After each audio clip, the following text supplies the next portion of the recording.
야고보서 2장 1절로부터 13절 말씀까지 기록하겠습니다. 내 형제들아, 영광의 주 곧 우리 주 예수 그리스도에 대한 믿음을 너희가 가졌으니 사람을 차별하여 대하지 말라. 만일 너희 세상에 금가스를 띠고 아름다운 옷을 입은 사람이 들어오고 또 남루한 옷을 입은 가난한 사람이 들어올 때에 너희가 아름다운 옷을 입은 자를 눈여겨보고 말하되 여기 좋은 자리에 앉으소서 하고 또 가난한 자에게 말하되 너는 거기서 있든지 내 발등상 아래에 앉으라 하면 너희들이 서로 차별하며 악한 생각으로 판단하는 자가 되는 것이 아니냐. 내 사랑하는 형제들아, 들을지어다.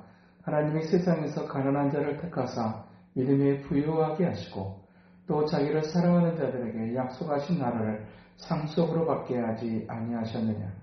너희는 도리어 가난한 자를 없이 여겼도다. 부자는 너희를 억압하여 서로 홀보하지 아니하느냐. 그들은 너희에게 대하여 일컫는 바 그 아름다운 이름을 비방하지 아니하느냐. 너희가 만일 성경에 기록된 대로 내 이웃 사랑하기를 내 몸과 같이 하시 최고의 벌을 지키면 살아나는 것이니와. 만일 너희가 사람을 차별하여 대하면 죄를 짓는 것이니 율법이 너희를 범법자로 정죄하리라. 누구든지 온 율법을 지키다가 그 하나를 범하면 모두 범한 자가 되나니. 간음하지 말라 하신 이가 또한 살인하지 말라 하셨은즉 내가 비록 간음하지 아니하여도 살인하면 율법을 범한 자가 되느니라. 너희는 자유의 율법대로 심판받을 자처럼 말도 하고 행하기도 하라. 공의를 행하지 아니하는 자에게는 공의 없는 심판이 있으리라. 공의는 심판을 이기고 자랑하느니라. 아멘. 이 야고보서 전체에 관심이 있다면 그것은 그리스도 안에서 거듭난 하나님의 사람들의 신실한 믿음의 성장과 더 나아가서 성숙한 하나님의 사람으로서의 자람이 이 야고보서를 기록한 저자의 의도라고 할 수 있습니다. 우리들의 신앙생활은 두 가지의 관계성 속에서 진행되어집니다. 하나는 하나님과의 관계, 그리고 사람과의 관계. 우리들의 신앙의 성장과 성숙을 우리가 어디서 확인할 수 있을 것인가 하게 될 때 가장 먼저는 하나님과의 관계성 속에서 드려지는 예배를 통해서 우리들의 신앙의 성장과 성숙을 우리가 볼 수 있지만 동시에 또 한 가지 우리의 신앙의 성숙을 확인할 수 있는 한 곳이 있다면 그것은 사람과의 관계라고 할 수 있습니다. 우리가 사람과의 관계 속에서 어떤 관계를 형성하는 삶을 살아가느냐, 그것이 우리의 신앙의 성숙도가 어느 정도의 위치에 있는가 하는 것을 가늠하는 중요한 가늠세가 될 수 있다는 사실도 오늘 우리에게 말씀하고 있습니다. 성장과 함께 꼭 필요한 한 가지 성숙. 이 성숙이라고 하는 것이 가장 깊이 있게 이제 다루어져야 될 것이 교회 아니고 또 교회 안에 특별하게 들어오는 사람들과의 관계 속에서 우리가 신앙의 성숙됨을 조금 준비하고 또한 거기서 확인할 수 있어야 될 것을 오늘 야고보 저자는 우리에게 가르쳐주고 있습니다. 한 사람의 믿음이 단순하게 하나님 앞에 예배하는 시간을 통해서만 확인되어지는 것이 아니라고 오늘 말씀합니다. 그 사람이 사람을 대하는 태도를 통해서 그 사람의 믿음의 성장과 성숙을 확인할 수 있다라고 오늘 성경은 우리에게 말씀합니다. 또한 그 사람의 신앙의 성장과 성숙 그리고 무엇보다도 어떤 성령의 충만함은 또한 우리가 어디서 확인할 수 있어야 되는가? 그것은 사람과의 관계성 속에서 확인하게 되어지는 것을 또한 우리에게 말씀합니다.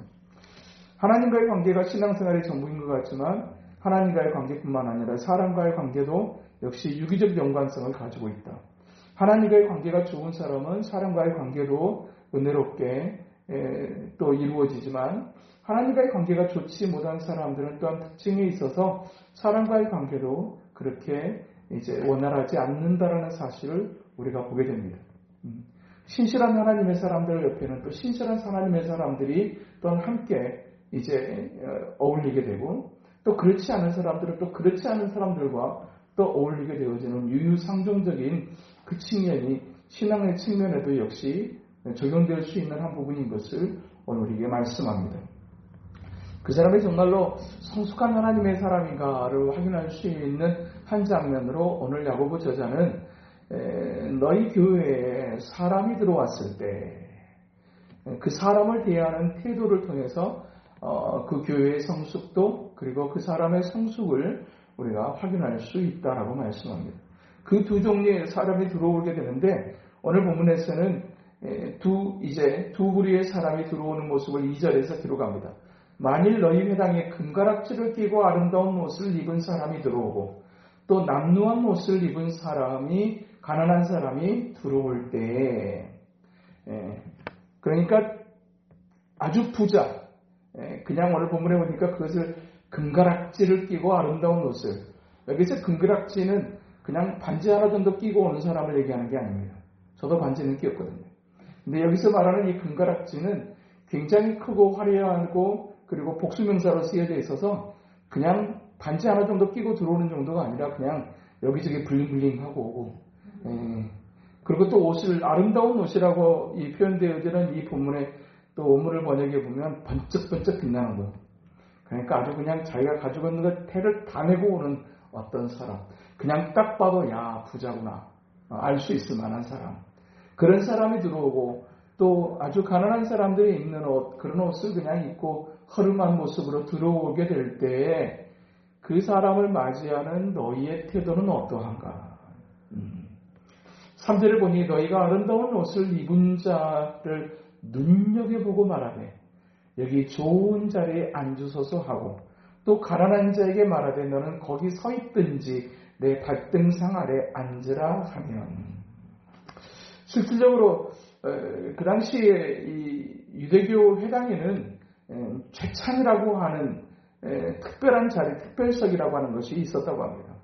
그런데 그 특별석, 이 최찬이라고 하는 그 특별석에는 가난한 사람은 절대로 앉을 수 없고 앉지 못하도록 해놓는 그리고 아주 특별한 사람만이 들어오게 되게 될 때 앉을 수 있는 그 자리를 최찬이라고 하는 자리를 특별하게 준비해서 만약에 어떤 외부인 가운데서 특별한 사람 그리고 정말 부유한 사람 그런 사람이 들어오게 될 때 그 자리에 앉히는 것이 관례였고 그리고 가난한 사람들이 들어오게 될 때는 그냥 거기 서 있든지 내 발등상 그러니까 내 발끝에 앉아 있든지 이 발등상이라는 이 단어의 뜻은 그냥 발판이라고 하는 뜻 또 발치라고 하는 뜻을 가지고 있는 거거든요. 그냥 거기 서 있든지 그냥 내 발 아래 그냥 와서 앉아 있든지 그냥 아주 그냥 대수롭지 않게 아주 소홀하게 대하는 그와 같은 모습 그 사람을 대하는 태도 사람에 따라서 사람을 대하는 그 태도에 있어서의 차별을 절대로 해서는 안 되는 것을 오늘 우리에게 말씀해 주고 있습니다. 정말 우리의 믿음에 대해서 그 모습을 차별해서 대하는 그 모습의 전제로 오늘 보면 2장 1절에서는 중반에 우리 주 예수 그리스도에 대한 믿음을 너희가 가졌으니 이 말을 조금 더 바로 바꾸면 이렇게 되는 겁니다. 우리 주 예수 그리스도에 대한 믿음을 너희가 가졌다면 이라는 너희가 진짜 믿음을 가진 사람이라면 사람을 차별해서는 안 된다. 진정한 믿음이라고 하는 것은 사람에 대한 태도를 통해서도 확인되어질 수 있는 것이다.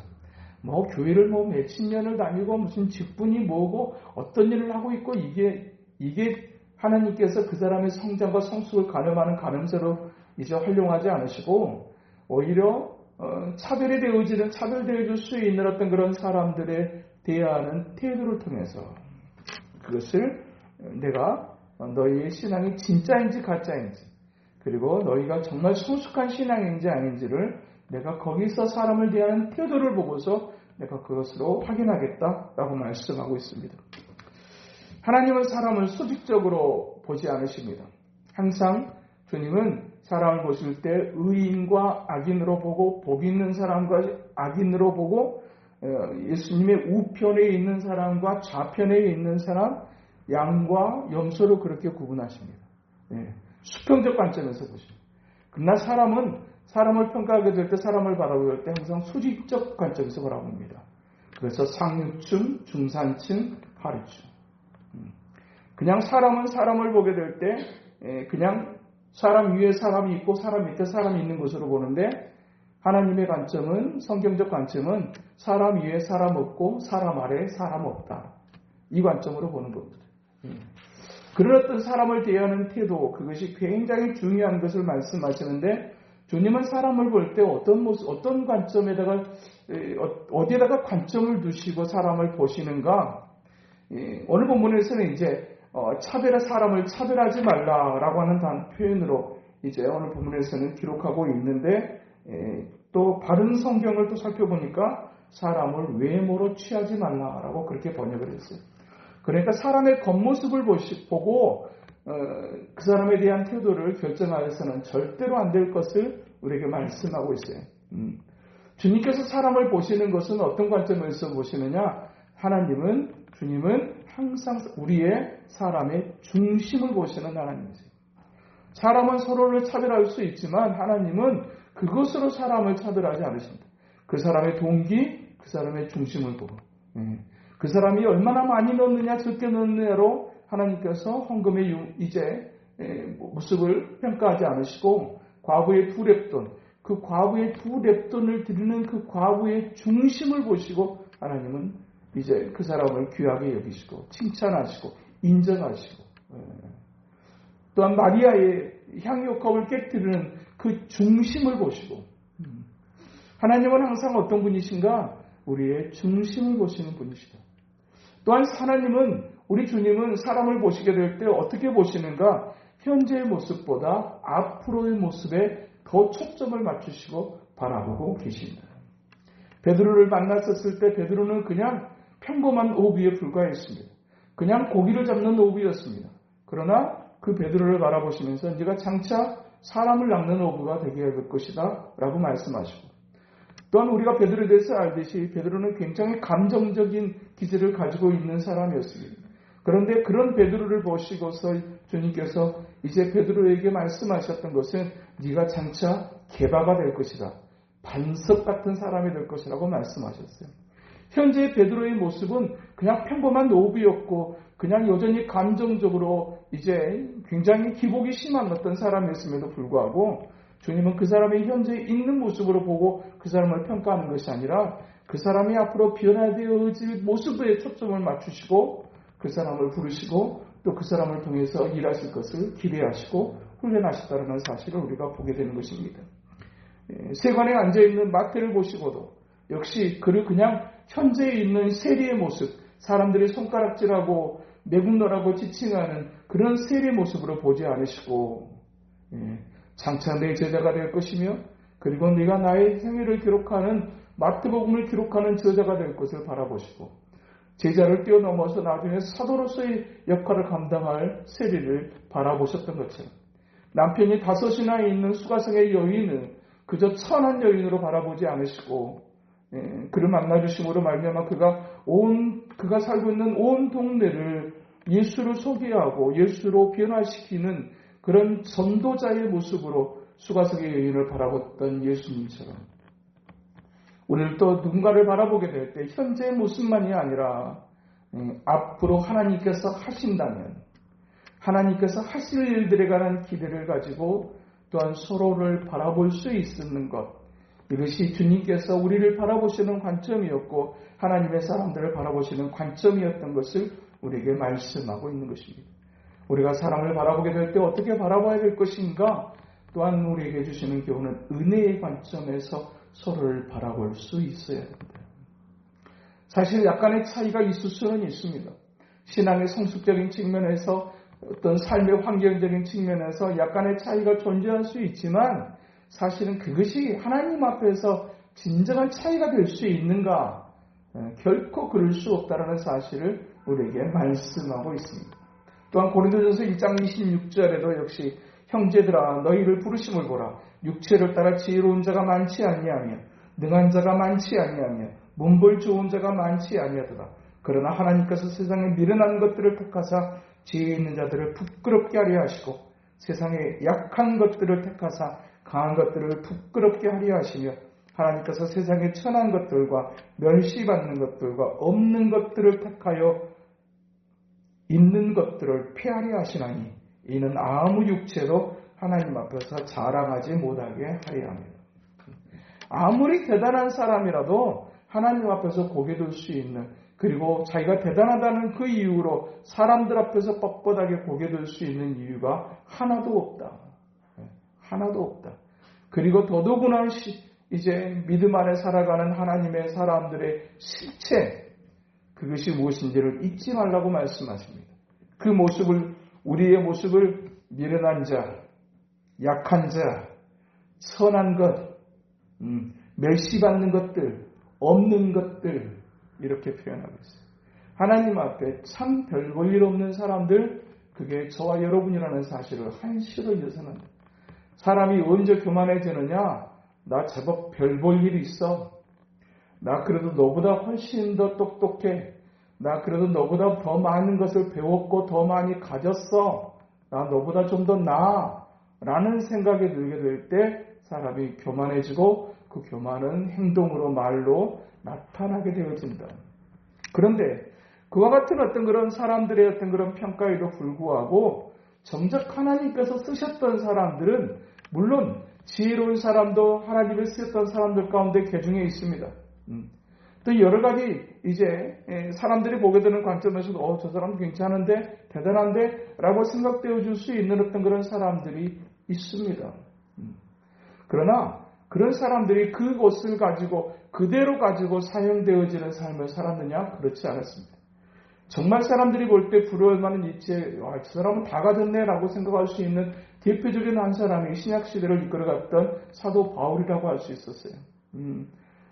귀족 집안에서 태어나서 사회적으로도 알렉산드리아 공예회원이었고 로마의 시민권을 가지고 있었고 학문적으로도 가말리알의 문화생이었어요.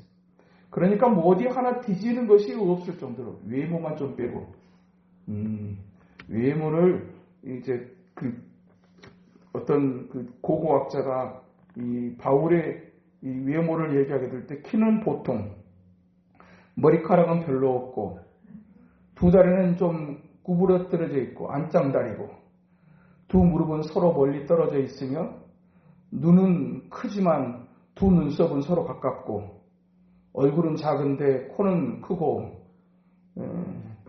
그냥 고독하게 생겨졌대요.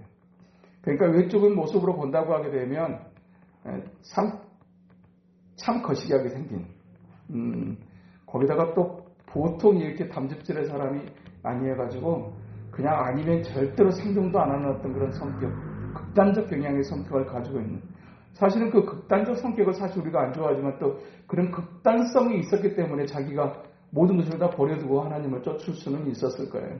그러나 외적으로 봤었을 때 그렇게 대단해 보이지 않지만 그의 스펙을 보게 되게 되면 어디에도 뒤지지 않는 그런 사람을 또 하나님이 쓰셨어요. 그러나 그냥 그가 그것을 가지고 그대로 쓰여졌던 것이 아니라 그가 은혜 받고 난 다음에 고백했던 계속해서 편지 속에서 고백하는 내용이 뭡니까?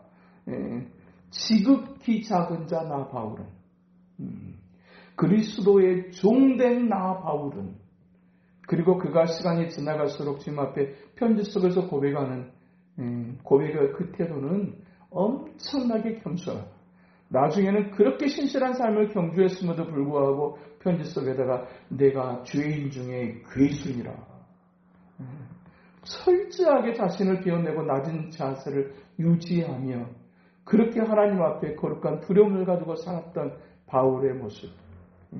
그러나 대체적으로 하나님께서 쓰셨던 사람들의 모습은 지극히 평범한 사람들이었다. 우상 숭배자였던 아브라함이라든지 아버지에게조차도 인정받지 못했던 목동 다윗이라든지 모세가 구약시대를 대표할 만한 선지자의 반열에 올라있지만 사실은 모세가 쓰임받았던 나이는 80세의 노인이었습니다. 대단해서 쓰임받은 것이 아니라 지극히 평범하거나 평범 이하의 모습에 있었던 사람들, 그런 사람들을 통해서 누구든지 자랑하지 못하게 하시려고 주님이 쓰시는 것은 그런 것이었어요. 사람이 보기에 대단하게 하나님이 쓰시는 것이 결코 아니다. 사람의 관점이 아니라 하나님의 관점에서 사람을 서로가 바라보게 되게 될 때 하나님이 하시면 그렇게 늙은 모세도 하나님이 쓰실 수 있고 하나님이 하시면 집안에서조차도 인정받지 못했던 사람도 하나님이 쓰실 수 있고, 하나님이 하시고자 하시면 평생을 우상숭배하는, 우상을 깎아 만드는 일을 하는 아버지 밑에서 우상숭배자의 삶을 살았던 아브라함을 하나님께서 그의 노년에 부르셔서 믿음의 조상의 반열을 세우실 수 있는, 그것이 하나님의 일이며 하나님의 가능성인 것을 오늘 우리에게 말씀합니다. 그래서 사람은 어떻게 될지 모르는 겁니다. 그냥 미리 속단해서는 절대로 안 된다. 가장 가까이 있는 마음에 안 드는 사람도 속단하지 말자. 아멘. 꼴도 보기 싫어도 속단하지 말자. 안 될 것 같아도 속단하지 말자. 하나님께서 하시면 순간이더라. 그리고 또한 이제 우리가 어떻게 이제 사람을 대하고 바라볼 수 있어야 되는가? 오늘 본문 8절에서는 너희가 만일 성경에 기록된 대로 내 의 사랑하기를 내 몸과 같이 하라 하신 최고의 법을 지키면 잘하는 것이거든요. 사랑의 관점에서, 사랑의 대상으로 네 몸 맡기듯이 상대방을 바라볼 수 있어야 그것이 사랑하는 것이며 그와 같은 삶을 살아가는 걸 하나님은 최고로 여기신다. 사람들이 생각하는 평가의 기준과 하나님이 생각하는 평가의 기준이 이렇게 다릅니다. 세상의 사람들은 많이 배우고 돈 많고 많이 헌금하고 많이 뭐하고 이런 사람들을 알아주지만 하나님은 그렇게 하지 않으시고 사람을 대할 때 주님의 사랑으로 내 몸 아끼듯이 상대방도 아끼고 배려할 줄 아는 사람, 그걸 최고의 사람으로 보신다. 사람의 평가와 하나님의 평가가 이렇게 다릅니다. 그런 사람들이 사실 교회 안에서 뭐 크게 도드라지진 않아요. 정말로 주님의 마음으로 아끼고 섬기고 배려하고 그렇게 해주는 사람이 그냥 뭐 앞에 서서 나서는 것도 좋아하지도 않기도 할 뿐만 아니라 도드라지지도 않아요. 그냥 좋은 사람 정도로나 평가받을지는 모르지만 하나님은 누군가를 위해서 정말로 자기를 사랑하듯이 자기 아끼듯이 누군가를 아끼고 사랑하는 그 모습을 최고의 법을 지키는 사람, 최고의 사람으로 보고 계시다라는 사실입니다. 무엇보다도 그러면서 이 말씀을 마치는 끝부분에서 차별하는 것, 누군가를 향한 태도가 이중적 태도를 가지고 있는 것, 이거 죄 짓는 거다라고 말씀하세요. 죄 짓는 거다. 9절, 만일 너희가 사람을 차별하여 대하면 죄를 짓는 것이니 라고 말씀하세요. 그리고 더 나아가서 너희가 누군가를 이중적으로 대하는 그 태도에 대해서 내가 잊지 않겠다라고 말씀하세요. 잊지 않겠다. 13절, 궁유를 행하지 아니하는 자에게는 궁유 없는 심판이 있을 것이다. 우리가 상대방을 향해서 어떤 태도, 어떤 잣대, 어떤 기준을 가지고 나아가느냐에 대한 결과를 네 삶 속에 내가 반드시 적용하겠다라고 말씀하세요. 그러니까 우리의 인생의 미래는 사실 오늘 내가 누군가를 대하는 태도에 굉장한 것이 달려져 있다는 사실을 오늘 우리에게 말씀해 주고 있어요. 거룩한 공동체이면서 사랑하는 공동체여야 되고 현재의 모습보다 하나님의 하시면이라고 하는 가능성의 측면에서 서로를 바라보고 그렇게 할 때 우리가 서로를 귀하게 여길 수 있고 서로를 귀하게 여기는 공동체를 향해서 최고의 법을 지키며 살아가는 잘하는 사람들, 최고의 법을 지키며 잘하는 공동체라고 말씀하세요. 사람이 볼 때는 크고 많은 사람들이 이제 모이는 곳이 최고의 교회라고 생각할지 모르지만 주님의 관점은 또한 전혀 그렇지 않습니다. 주님은 정말 주님의 관점에서 바라보고 주님께서 말씀하시는 그 말씀을 적용하며 살아가는 그 공동체를 최고의 공동체로 보시고 잘하는 공동체로 보고 계신다고 말씀하십니다. 우리 교회 공동체가 우리의 삶이 하나님 앞에서 사람 앞에서 그렇게 참으로 귀하고 아름다운 모습을 향해 나아가는 귀한 역사 있게 되기를 주님의 이름으로 축복합니다. 거룩하신 하나님 아버지, 주님께서 우리를 대하시는 그 모습이 참으로 은혜로만 가능했던 모습이었고 그 은혜와 사랑으로 우리를 보듬어 안아주셨던 것처럼 또한 너희도 그리할 수 있어야 할 것을 오늘도 우리에게 야고보서를 통해서 말씀하신 아버지 하나님, 현재 모습에 실망하고 절망하고 또한 극단적 결론을 내려버리지 않게 하시고 주님의 가능성, 주님의 능력을 의지하여 그렇게 오늘보다 더 나은 내일을 바라볼 줄 아는 하나님의 사람이 되라고 말씀하시고 주님께서 우리에게 늘 은혜와 긍휼로 대해주시는 것처럼 우리도 연약한 자를 향하여 은혜와 긍휼로 대할 수 있어야 된다고 말씀하시고 그렇게 사랑하며 살아가는 것 그것이 최고라고 말씀해 주신 아버지 하나님, 오늘도 허락하신 이 한 주간도 남은 삶도 그렇게 주님이 최고라고 해줄 수 있는 인정받는 우리의 삶과 우리의 거룩한 공동체가 될 수 있도록 축복하시고 인도하여 주시옵소서. 예수님 이름으로 기도하옵나이다. 아멘. 찬송가 455장입니다.